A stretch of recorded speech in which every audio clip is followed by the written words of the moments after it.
Nos encanta que estén con nosotros. Nos encanta. Y sí, viene el profe ahora. Viene el profe y vamos a hablar de educación post-pandemia. ¿Se vienen nuevos horizontes? ¿Se vendrán los nuevos horizontes o quedarán ¿Vos que los sos el mismos eco? horizontes? ¿Sos el eco? A ver. Cuando vas a la Rambla, mirás al fondo y es allá donde se junta el cielo con ¿Qué tendrá que ver lo que el estás mar, contando, ese Panda? horizonte. ¿Será el mismo? Ya está, ya lo tengo, Leonel. Ya está. Lo veremos de esa Ya misma está. manera. Lo tengo en pantalla, ya está. No divagues más, no te vayas. Yo te dije, cortito y al pie. Eso de explayarte, no. Cortito y al pie. ¿No estás hablando de horizonte? ¿Qué es el horizonte? Pero no sé, te hablaste de la Rambla, te fuiste a la playa, yo La qué sé Rambla, dónde la fuiste. playa, allá donde se junta el cielo con el mar, donde se unen allá, es una franjita. Ah, eso es el horizonte para vos. Ese es el horizonte. Vale. Bienvenido, Leonel Faría, nuestro profe de sociología, que lo extrañamos mucho. ¿Cómo estás, Leonel? ¿Cómo están? Buenas noches para algunos, buenas tardes para otros. Muy bien, correctísimo. Hacemos el saludo inclusivo. Eso. Ahí está. Muy bien. Ah, Acá bueno. está el otro que siempre te tiene algo que decir. Otra Es con terrible, es Yo terrible. también los extrañé. Felicito, primero que nada, muy bien el baile, Catherine, un swing como siempre, y el señor Panda, quiero decir que usted ya es un especialista del tronco dance. Me encanta. Usted es de los me míos, morí. Pandita es de mi club, Pandita es de los míos. Pasa que él tiene metido el carnaval dentro, Leo. Y él como era el abuelito Claro. con el... Con 55 años que venga cualquiera y haga lo mismo. No, pero es lo que Que te... venga y haga lo mismo y aguante. Y se siente acá y haga... y seguimos. Le tocó el corazón, Leo. Le tocaste el corazón. Mirá lo que te dice. Mira, por todo eso, por haberme agredido y atacado, tengo un montón de saludos para uno y te los voy a dar. No, acá, No seas malo. acá dice la Con lobita. cariño, con cariño. Acá dice la lobita, qué bien que bailás, mi lobito. ¿Eh? Acá te dice tu lobita, qué bien que bailás, lobito. ¿Lo viste? Bueno, no sé, ya está. Ay, mi Karen divina. Cosita. Leo, ya está. ¿No por qué? Ya está. Te dije cortito. al pie, Leo, cortito al realmente, pie. mira, para mí es un gusto que estés, que haya pasado todo lo que tenía que haber pasado, ya pasó. Y te veo con Sí. buena cara, te veo con buenos ojos. Sí, porque ¿qué Ya te está, pasa? No se- lo critiques, porque vas a decir algo malo. Se te Ya está. terminó el Cortito minuto. al pie. Se te terminó Repito, el minuto. cortito, pie. Se terminó el programa. Te apago un poquito el Terminó el micrófono. programa. No, a mi Leo tiene todo el horario que quiera. Que arranque, No que sé arranque. si estás entendiendo. Y vamos a hablar de un tema que a ver si reflexionás un poquito, porque ¿qué es lo que trae siempre Leo? Nos hace parar un poquito la rotativa, pensar, reflexionar, debatir, se arma lío siempre que viene Leo acá, porque discutimos. Pero bueno, y hoy el tema, ¿cómo empieza, Leo? Por el principio. Bueno, hoy vamos a hablar seguramente, no sea el No. último encuentro No. que hablemos de este tema, porque esto va a llevar seguramente a algún programa más, Sí. pero por lo menos vamos a tirar algunas líneas sobre lo que es la educación post-pandemia. Ujú. Algo que se viene hablando ya hace un tiempo, planteándose, bueno, qué objetivos nos esperan, qué horizontes nos esperan con la educación, ¿no? Porque estamos, ya sabemos, en momentos de incertidumbre, en momentos de crisis, y una crisis implica cambios. Es decir, la crisis es un punto de ruptura de una situación que luego va a dar lugar a un cambio. Exacto. No sabemos si ese cambio va a ser para beneficio de todos, de algunos, eso lo vamos a descubrir. Pero lo importante es tener presente cuáles son esos Exacto. objetivos que desde los investigadores y los que están dedicados a la educación están planteando, ¿no? Como educación post-pandemia. Correcto. Por supuesto que hay que replantearse varias cosas, ¿no? Es decir, se plantea, digamos, desde esta educación post-pandemia, replantearse el diseño, por ejemplo, de las clases, cómo se hace esa selección de lo que se va a enseñar, de los contenidos, las formas de evaluar, ¿sí? Se tienen que reconfigurar un montón de elementos y que obviamente algo que hay que tener en cuenta es que la pandemia lo que hizo fue poner en evidencia, ¿sí? Ujú. Que, digamos, teniendo al alcance todas las herramientas tecnológicas, teniendo al alcance un montón de elementos y de recursos que, pueden fortalecer y pueden potenciar los aprendizajes, no se han utilizado como herramientas de acompañamiento, o se han usado muy poco o muy mal. Sí. Es decir, teniendo la tecnología al alcance de la mano, no lo hemos sabido aprovechar e incluir dentro de lo que es el sistema educativo, ¿verdad? Nosotros acá en Uruguay, por ejemplo, tenemos el Plan Ceibal, y, por ejemplo, muchos docentes no manejaban lo que era la plataforma oficial donde se podían subir actividades. Leonel, con la pandemia todo el mundo empezó a usar, colapsó. Llegó un momento que la plataforma colapsó porque todos los docentes estábamos en eso. Leo, vamos a contar para que la gente entienda, sobre todo aquí en España y fuera de Uruguay, qué era el Plan Ceibal.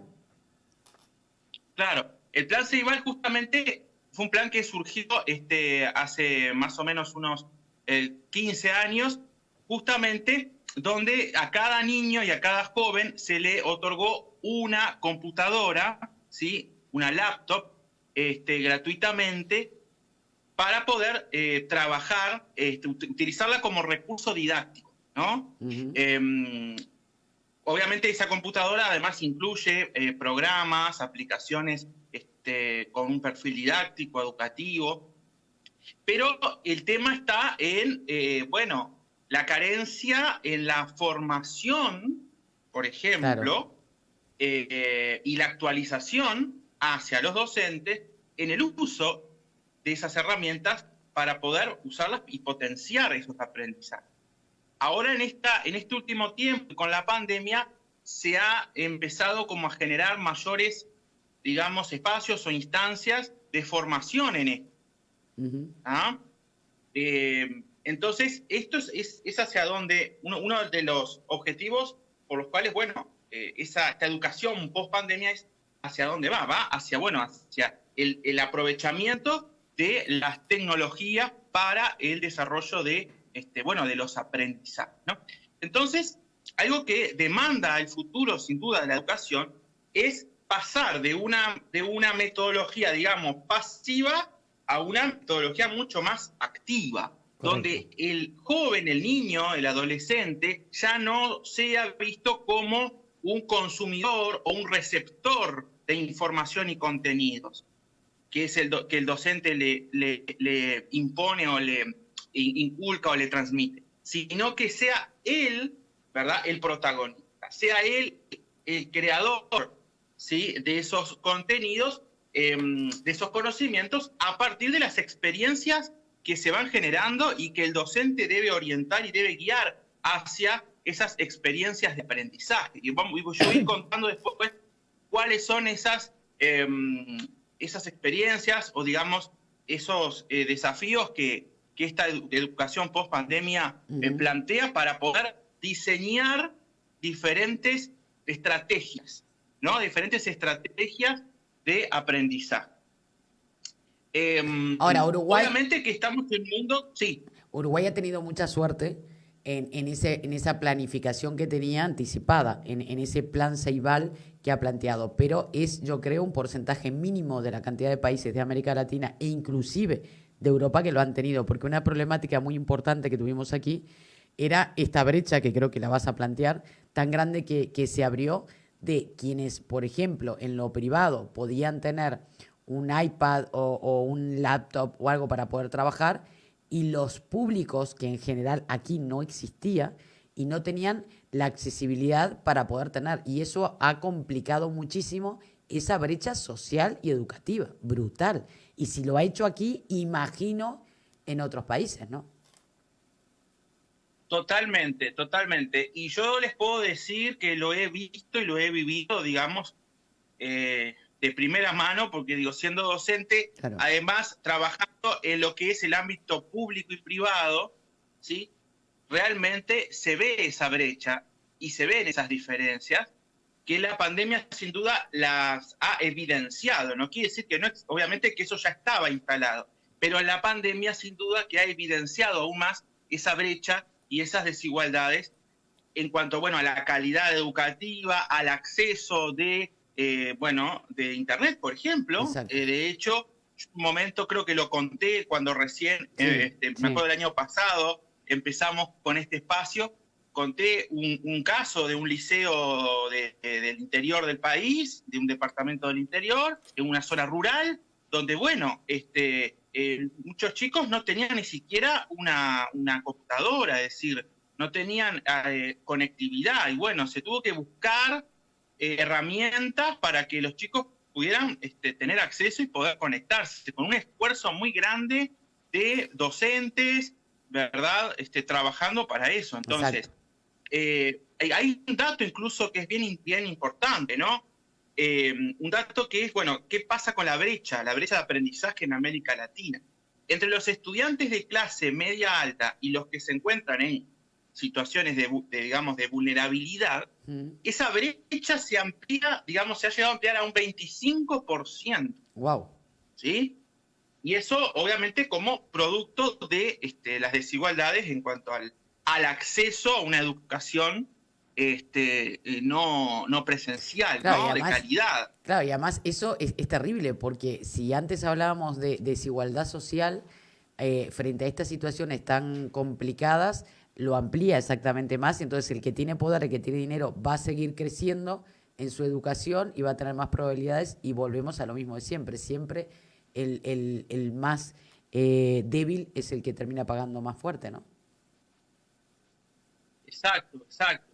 Entonces, esto invita, a repensar, qué lugar tiene, ¿no?, la educación, cuánto se invierte en infraestructura, cuánto se invierte en generar políticas públicas donde se pueda priorizar la formación docente, ¿no? La actualización de esos docentes, ¿sí? Generar instancias, ¿no?, de formación, de perfeccionamiento, de actualización, de investigación, es decir, por encima además de las infraestructuras.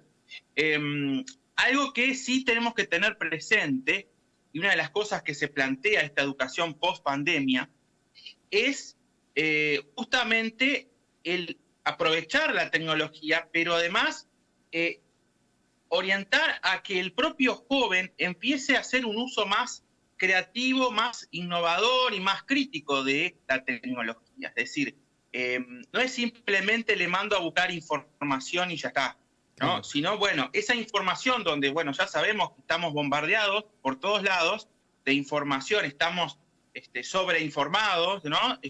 Y eso hasta llega a convertirse en una desinformación a la larga, porque estamos tan bombardeados que terminamos desinformados. Claro.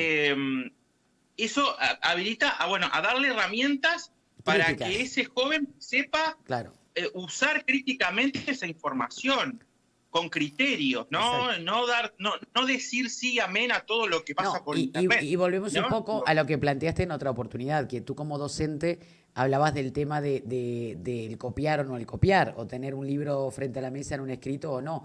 De nada nos sirve copiar y transcribir lo que estamos leyendo si no lo entendemos. Entonces creo que también es importante desde los docentes el buscar y el provocar ese criterio, ¿no? Y ese análisis de información.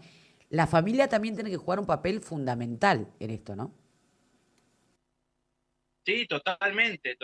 Las familias deben justamente acompañar ese proceso y se debe lograr fortalecer y volver a generar esa alianza, ¿no? Claro. Una alianza que en algún momento se rompió, en algún momento de la historia hubo una ruptura ahí entre la escuela, la familia, ¿no? Donde en algún momento se pensaba la escuela como un espacio donde, ya se daba por hecho de que en la familia había una transmisión de valores, sí, y que la escuela ya eso lo iba a poder tomar y potenciar y darle continuidad a esa formación. Eso con el tiempo, con la crisis, ¿verdad?, de las familias y cómo las familias han ido cambiando en su estructura, eso ha incidido obviamente en la educación, en el sistema educativo, claro, y en esa alianza que en algún momento, ¿verdad?, se hablaba. Ahora se está planteando en esta educación post-pandemia, tratar de lograr volver a aquello de, la alianza, de la familia con el centro educativo, logrando una comunidad, el concepto de comunidad. La comunidad educativa no es solamente la escuela, no es solamente la institución educativa, es también la familia. La familia tiene que ser, digamos, partícipe proactiva, del proceso. claro, que no sea pasiva, que sea realmente proactiva, porque a veces también con el tema de la tecnología parece que todo lo soluciona. Entonces, como ya va a encontrar la respuesta, ya antes yo me acuerdo que íbamos a papá y a mamá a preguntarle, que nos orientara sobre tal cosa o tal otra, y eso provocaba un debate, una discusión, ¿no? Sobre una clase, algo que tuviéramos que dar de historia o lo que fuera, y era fantástico, supiera o no supiera mamá, pero siempre nos contestaba y nos daba su visión. Ahora es como que todo está en internet y parece que nos separa la tecnología en vez de unirnos. Entonces tenemos que intentar seducir ese debate nuevamente, ¿no?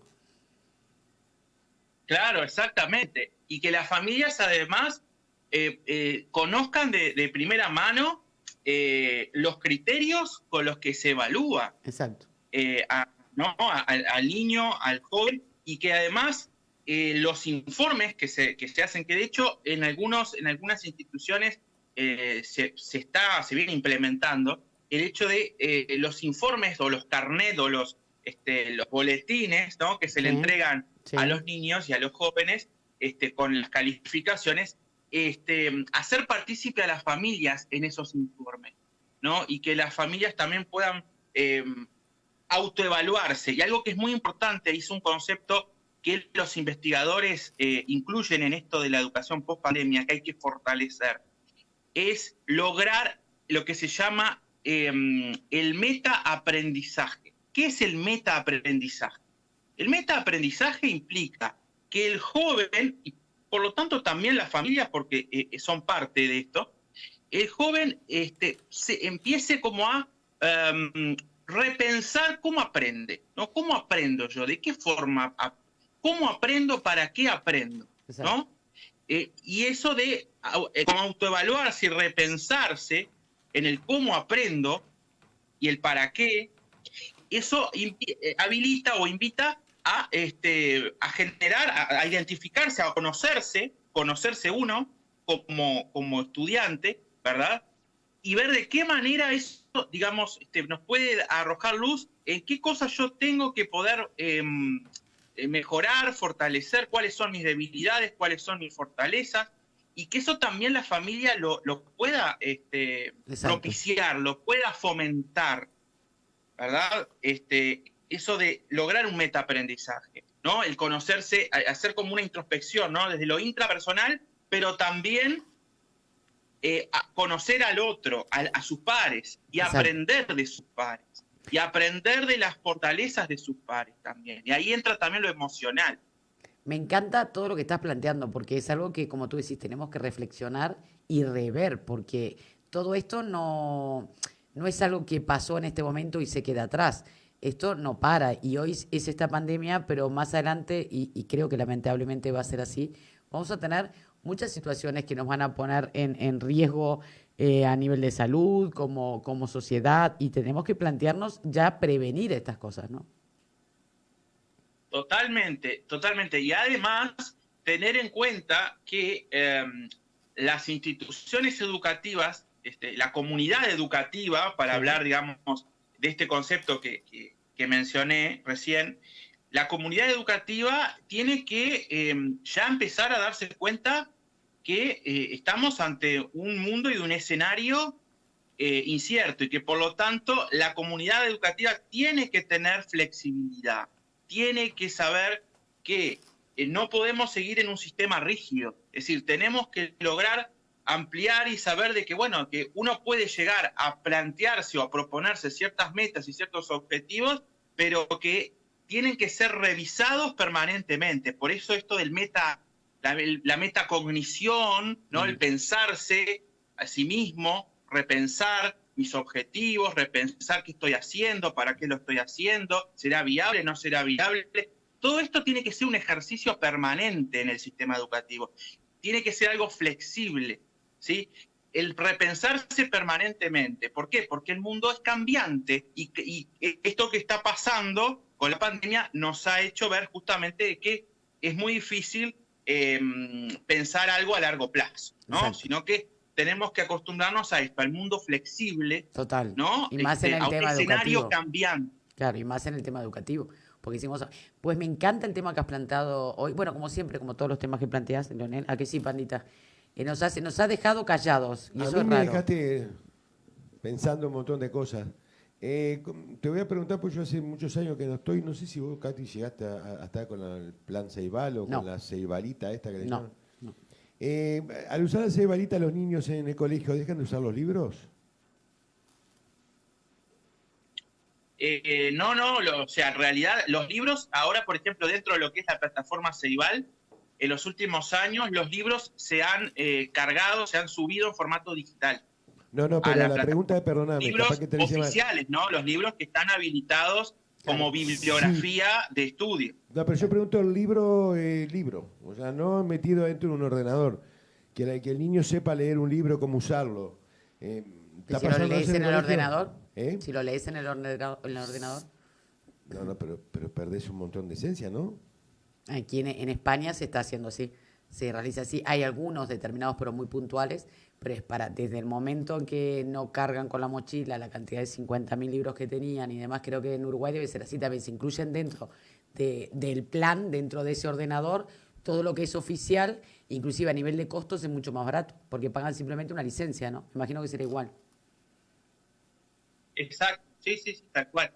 Obviamente que el soporte papel, sigue estando, pero en realidad lo que se está tratando es de incentivar, Claro. o de incentivar a que se utilice esa plataforma donde están todos los libros ya disponibles en el formato digital. A ver, si vos me das a elegir, yo soy soy un poco de la vieja escuela en el sentido de que a mí me gusta ver el libro, el papel, sentir el olor del papel. Yo soy un poco de esa... Sí, de del esa periódico, vieja del escuela diario. en el sentido del manejo del libro y de lo que el uso del libro como algo donde uno lo puede trabajar de otra manera, ¿no? Es diferente. Pero obviamente eso no quita que no se pueda seguir usando el soporte papel. Se está tratando, ya te digo, hace los últimos años, de incentivar a que ya el libro lo tiene disponible en una plataforma y se hace mucho más, vamos a decir, accesible. Claro, mucho más ¿no? económico y también otro tipo de ventajas. Exacto. Estamos hablando de que hasta los virus se transmiten por tocar, hay mil cosas que también amplía y también pues llega a muchísima más gente el tema que sea digital. Estoy de acuerdo con que tenemos que, para mí entender, focalizar el tema de la escritura, independientemente de que tengamos tecnología, no podemos perder la escritura manual, porque si no, si solamente nos vamos a teclado, eso sí puede traer carencias más adelante a nuestra juventud. Bueno, basándonos siempre en lo que hemos aprendido. Quizás más adelante, si te pones a pensar, de repente no sea hasta tan necesario escribir. No lo sabemos. ¿Y cómo Pero vas a bueno, ir con un ordenador a todo lado? ¿y dónde vas a tener que escribir si quizás todo es tecnológico? Hoy por hoy los contratos y todo se hace por internet. Yo hoy por hoy aquí, me imagino que en todos los demás países o en muchos de ellos, tú firmás, yo vendo, por ejemplo, o tengo, bueno, en mi otro trabajo, los contratos y las compras se hacen firmando en el teléfono. O sea, ni siquiera en un papel. Y así se envían y se mandan y se traen los contratos. Entonces, creo que vamos hacia ese futuro. Espero que no se pierda porque es lindo el escribir. Yo soy igual que tú. A mí me gusta, sin lugar a dudas, el ordenador. Soy muy cibernética, por decirlo en este momento, pero ya ves, igual que tú, los papeles para mí siempre están a mano. Y el me encanta porque yo los rayo. Claro. Yo los libros los tengo todos rayados. Y a mí me critican. Con colores, le pongo anotaciones al costado. Igual. Todo eso me encanta. Igual. Después Sí. me critican o me dicen, no, los libros son sagrados. No, pero yo necesito ponerle mi parte. Necesito ponerle tu sello. Sí, mi sello, y porque a mí me hablan. Entonces yo necesito contestarles. Claro. Es un poco así. Totalmente. Pero Está bueno, bueno porque cuando tengan que... Yo no voy a ir contra la evolución, contra los ordenadores, contra los laptops y todo esto. Que no se vayan a quedar nunca sin luz y tengan que escribir. Por ejemplo. pero Yo nadie, no dice, me que no, muevo. nadie dice que no escriban. No, vos estás diciendo que en un Los- futuro capaz que no hace falta porque donde vayas van a haber ordenadores. ¿Qué futuro estás hablando? Andá a decir a doña María o don Juan que vayan ahí y escriban con un dedito. Panda, estamos hablando acá 50 años, No, de acá 60 años. nunca. Pero no te quedes en el ayer. Esto va a evolucionar. Volveremos a los libros sin lugar a dudas. No tenés Bueno, ni idea. No tenemos ni idea lo que puede pasar dentro de 10 años en la evolución. Hablamos de los trabajos que van a desaparecer, de los nuevos que tampoco tenemos. Hoy por hoy, y es una cosa que a mí me chifla un poco la cabeza, es la persona que está estudiando y está de repente en el instituto, cuando pasen 5 años, no es como antes cuando decías, ¿qué quieres ser de mayor? Y decías, policía, doctor. Hoy por hoy salís de primaria y lo que le preguntes a ese niño, a no ser que la tenga muy clara, dentro de 6 años seguramente va a variar porque va a cambiar. Hay tantos trabajos y oficios que van a aparecer diferentes y van a desaparecer que yo creo que todavía no tenemos idea de la dimensión de lo que ha explotado esta tecnología, ¿no? Y creo que va un poco por ahí. Totalmente. Profesor. Bueno, acá en Uruguay tenemos una formación a nivel de secundaria y también terciaria, además que apunta a la educación técnico-profesional. Claro. Y cada vez se ha ampliado más, es decir, los cursos y las tecnicaturas y las carreras que se pueden hacer, los bachilleratos que se pueden hacer, cosa que cuando yo iba al liceo había muy pocas opciones y hoy cada vez se ha ampliado eso, ¿no? Profe. Sí. ¿Le puedo hacer una pregunta? ¿El ¿Cómo plan no? Ceibal también pasa para secundaria? Es que la gente no Sí, entiende plan mucho. Ceibal Acá. es primaria y secundaria. Sí, sí. Está encerrado y con el plan educación Ceibal. media profesional, No, yo educación digo, no. técnica profesional y tecnológica. Ahí va, para los que Sí. están acá en España y en el resto del mundo. La UTU, lo que sería lo la que UTU. quiero preguntar, la pregunta era, si salían de primaria, que acá primaria también, ¿no? Corregime, porque yo no tengo niño chico. Si después, primero estaban con esos ordenadores y después cuando pasan a secundaria ya pasan al libro. Como si vos se los veías la cambia. diferencia entre uno y otro. Hay un recambio. Hay un recambio en lo que es el modelo. Claro, el modelo tendrá más ordenador. capacidad y demás. Más avanzado. Claro. Claro. Y Bueno. con otros programas más actualizados al nivel en el que están. Claro, no sabemos, yo creo que ese avance es necesario, sin lugar a dudas que vamos a eso. Ojalá todos pudieran tenerlo, porque hoy por hoy quien está fuera de Internet está fuera de una realidad, lamentablemente. Entonces es algo necesario. Ya si antes lo criticábamos, hoy tenemos que entender que es parte de nuestra vida. No podemos vivir sin estar conectados, a no ser que estés en un pueblo muy lejano o en un lugar aislado por decisión propia, ¿no? Pero bueno, tenemos que estar sin lugar a dudas conectados de cualquier manera. ¿Qué te pasa, No, Panda? me gusta lo tuyo. Estoy alejado por decisión propia. ¿Qué? Me gustó eso. No me puedo reír porque me gustó. Sí. Una vez que decís algo que me gusta. Ay, Dios, está tan complicado hoy, Que profe, no, profe. Que no, profe, que no. El que baile no. lo dejó así. Sí. Que no. Lo que pasa es que, a ver, uno aprendió, me cuesta el cambio, no el cambio, al contrario, Normal, está normal. muy bien. Pero yo voy, por ejemplo, acá está diciendo Cristina Godoy que y vos lo verás porque sos profesor, que en secundaria escriben con unas faltas terribles. Y cuando escriben por el ordenador te pone... Bueno, pero eso no es problema de la falta de libros, porque cuando uno lee en el ordenador está ortográficamente correcto. Es una falta de lectura. que De es lectura. diferente. Entonces está faltando lectura, comprensión lectora, está faltando un montón de cosas que antes nosotros teníamos. Pero no tiene nada que ver, eso no va en No contra puede ser de que un los chaval vaya al ordenadores. liceo y corregime, Leo, si estoy equivocado, te escriba con falta. Cuando antes te escribía Pero con falta. no es culpa del ordenador. Pero estoy hablando cómo vos corregís eso. A eso Leyendo. es lo que voy. Porque abrevian todo. Leyendo, bueno, pero es otro tema, es un No, tema es de el las mismo redes tema. sociales. Si tú lees un libro, tanto sea en ordenador, siempre nos hace debatir nuestro querido Leo, siempre terminamos igual.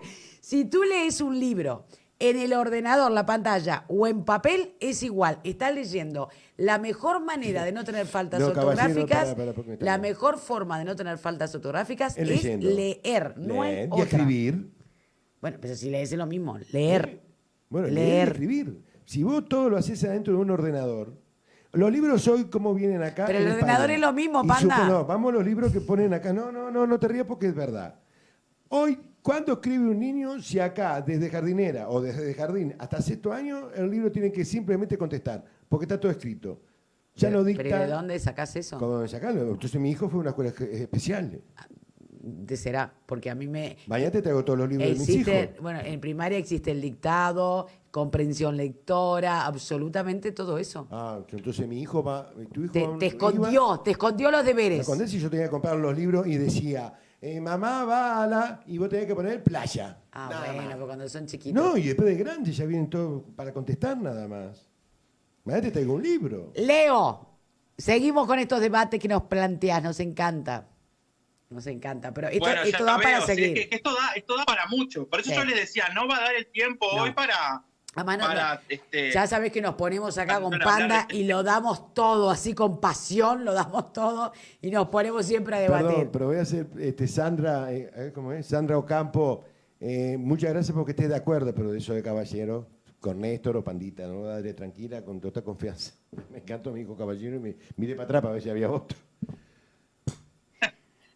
Bueno, profe, usted para mí sigue siendo algo un genio. que justamente estaba recordando mientras hablaban ahora, es que uno de los desafíos o de las problemáticas que se plantean en cuanto a lo que es la lectura, la comprensión, algo que se está estudiando es la distextia. La distextia son los problemas de comprensión lectora, es decir, nos estamos encontrando con que nuestros jóvenes llegan a nivel medio de enseñanza y tienen dificultades para poder comprender la idea principal de un párrafo, ¿sí? De un texto, Sí. o no logran distinguir entre la idea principal y la idea que es secundaria, y por supuesto que si hay dificultades para entender o identificar las ideas principales, también existe dificultad para entender lo oculto o lo Exacto. implícito o la intencionalidad que hay cuando se produce un texto. Exacto. Eso Entonces- es un trabajo mucho más complejo. Entonces, ¿no? profe, entonces estamos casi de acuerdo. ¿En qué? La comprensión Sí, lectora. Pero no Vamos escucha- para Claro, atrás, que, van para es atrás los algo niños. que hay que trabajarlo, Sin duda sin que duda. sí. Sin duda que sí. Leo, se nos fue el tiempo, ya estamos a las 23 horas. Vamos a volver para terminar este tema que es tan intrigante, me encanta y que todos tenemos que poner un granito de arena para que cambie, ¿verdad? Porque se vienen realmente épocas complicadas si no ponemos de nuestra parte como familia y ustedes como educadores y bueno, y la sociedad toda, ¿no? Totalmente. Y bueno, en el próximo encuentro vamos a charlar sobre, bueno, las metodologías activas que se están planteando esta educación post pandemia. Así que vamos a tener tela para cortar. Me encanta. En el próximo encuentro. Me encanta, me encanta. Te mandamos un besito grande, un beso a toda la familia que nos alegra que esté todo bien. Profe, te queremos, profe. Bueno, muchísimas gracias. Gracias. Yo los quiero a ustedes. Muchas gracias, como siempre, por invitarme a salir de la jaula. No, Y bueno. en realidad tú nos sacás de la jaula a nosotros. Créelo. Sí, pero la continuamente. próxima vez sácame a mí y a la que está acá déjala adentro un ratito. Ay, Dios mío. Ay, Dios mío. Te juro que si yo tuviera que, no sé, yo siempre digo lo mismo, en la otra vida yo maté al payaso Plim Plim. Vale, ya está. Leonel, beso grande. Un beso Uruguay. Abrazo enorme para ustedes y gracias como siempre y saludos a toda la audiencia, a todos los cazadores. Muchas Beso gracias. grande. Hasta luego. Con nosotros Chao, nuestro chao. profe, nuestro Leonel Farías, que estaba siempre poniéndonos la cabeza así un poco loca, sacando humo y demás. Y se nos fue el programa, gente, se nos fue. Se nos fue. I don't really wanna fight anymore. I don't really wanna Nos vamos, pandita, nos vamos, nos despedimos.